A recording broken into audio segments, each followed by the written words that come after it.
अभिधा शब्द शक्ति किसे कहते हैं?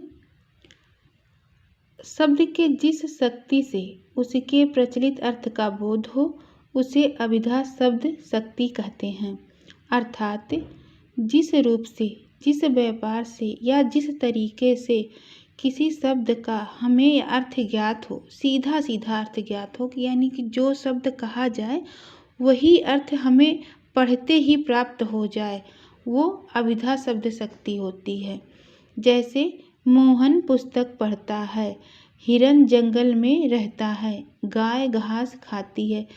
जब हम इन वाक्यों को पढ़ते हैं तो हमें तुरंत इसका अर्थ जैसे पढ़ते हैं जिस प्रकार लिखा होता है उसी प्रकार से ज्ञात हो जाता है। जैसे हमने पढ़ा कि मोहन पुस्तक पढ़ता है, तो हमें ये ज्ञात हो जाता है कि पुस्तक ही पढ़ रहा है, ये किसी और अर्थ में नहीं प्रयुक्त हो रहा।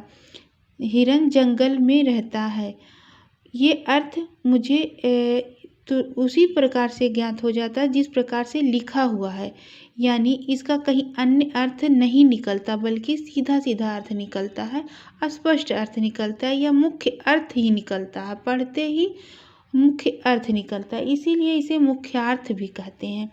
गाय घास खाती है, तो ये भी सीधा अर्थ निकल रहा है, मुख्य अर्थ इसका निकल रहा है, इसका कोई अन्य अर्थ नहीं है, इसलिए यहाँ पर अभिधा शब्द शक्ति है। अभिधा शक्ति के 3 प्रकार है, रूढ़ शब्द शक्ति और यौगिक शब्द शक्ति और योगरूढ़ अभिधा शब्द शक्ति।